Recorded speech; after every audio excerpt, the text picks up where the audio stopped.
خدم داولینیون بلند شده بلوی کرده بو یا همسایه یا ماشین نو خریده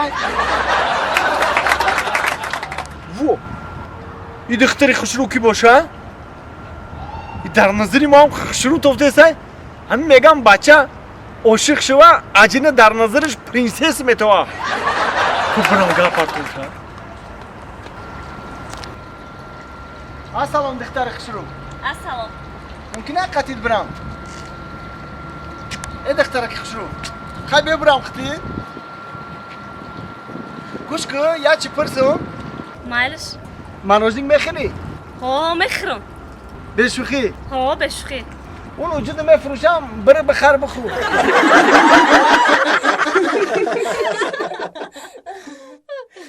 سلام علیکم. شخصانی که حجت‌هایشان با آخر است و می‌خواهند گرانسی قزاقستان را پرسکت کنند با رقم‌های مویدین زنگ زنید. سراغ مترو ودنی استادیون مراجعت کنید. دیگر سلامتی خوب. نه رحمت خوش اومدی. سلامت کاکا جان خوش اومدی. قانون تمام. تو من نیم خونت خبرت نگیرم یا برای دای من نمیدونی تو چه خیلی برادری رفیق ما حیوان. آخه کار بور بیسورای تو خود میدونی که ایسا همیده و زندگی. سلامت باشی. خای کویا خونت اومدی کویا درس خونه یا چویا دام کنی یا با همین ما بگم عیب نیست. امروز دیگه بیانگر نیست و خانی انگر همی سر برومدگیش تو هم ساعت چند ساعت میشه 5 نی اومده. ای خای چی میکنه خونه؟ ولی انگر میشی یا چوی پای خود پا خود میکنم. خای خونه اون همسایه رفته. نه رفتم خونه همسایه دیدم خونه همسایه دم نیستن. اینه. خونه او همسایه رم رفتم. با نشید با فرامد او دام او پادز رفتم. با او دام دیگه رفتم. پرسیدم نیست.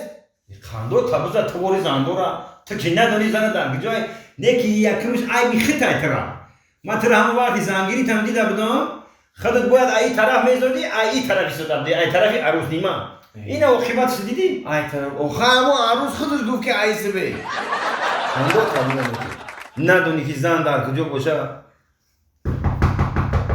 ای اینه اومد گوش کن یه دخبی ولی اوما یا سیاستی واسبینش که بفهمه دی بوری کوسا نکنه ساعت که بگوره بگه بدونه تو چه مردکی ام خیلی کنم هوخی چی اینه بعد بگوش یا چوی بمونه مای